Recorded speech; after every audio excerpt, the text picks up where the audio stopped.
One more. There's two, one AVP, one. Okay, so we've covered Windows settings, we've covered stuff you can do in game, but the question remains. Why should you use Kovacs? How can it help you with aiming in Valorant? 1. You can isolate aim training. You cannot do that in Valorant. Isolating will make your mouse control improve a lot faster rather than playing Valorant. 2. High intensity. You literally have to aim 24/7. There is no downtime. During a Valorant game, you only have a few times where you actually need to aim, maybe like 2 or 3 minutes. So increasing how many times you're forced to aim will improve you a lot faster. And 3. Improving mouse control will make your aim a lot more stable, which is crucial in any tactical FPS. What Kovacs won't do, however, it will not teach you good crosshair placement, which is a lot more important than raw aim. So while aim training is important, remember that it will not make up for you if you have bad crosshair placement. Let's talk about the playlist. Why did I pick this scenario specifically? I'll go into detail for each scenario, but the main idea is that for this skill level, you really need to work on your aiming fundamentals and create good habits as soon as possible, and this playlist aims to do that, since it's not overly complicated and it mainly gets you in the groove to aim. Now let's break down the scenarios. 1 wall 6 targets TE. Normally you would only use this scenario as a warm-up or a benchmark after you are better at aiming, but for now this scenario is great for you because it will help you with building both speed and accuracy. Focus on getting around 90% accuracy or more each run.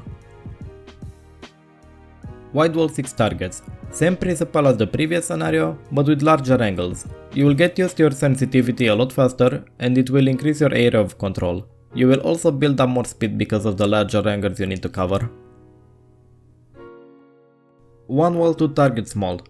This one is the opposite of the last two. Instead of building up speed, this one is all about precision. Do your best to not overflick and try to draw straight lines while going from one target to another. Doing this will increase your precision a lot.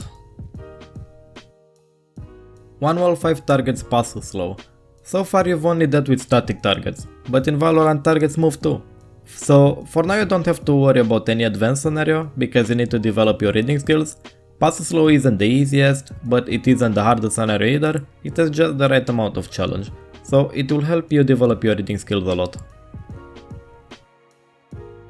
Cut IEC long strays. You might wonder why I include tracking scenarios in a Valorant playlist, but people don't really understand how tracking helps. If you think about it, it makes a lot of sense. Tracking will make your aim a lot more smooth, and smoothness is key to good aiming. It also helps a lot with crosshair placement when you slice the pie.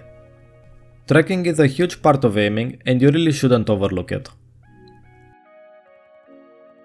Close long strafes invincible. Basically the same scenario as the last one, but at a closer range. This scenario will really put your reaction time to the test here. Do not try to predict the movement or you will not improve. Just react to the movement direction changes of the bot. And lastly, here are my settings if you want to try them. I'd recommend you use your own, but you can use this as a starting point if you wish to. If you find that the playlist is too easy, you can always go for the Plat/Diamond playlist that will be out in 2 days. I hope this helped and I wish you have a wonderful day.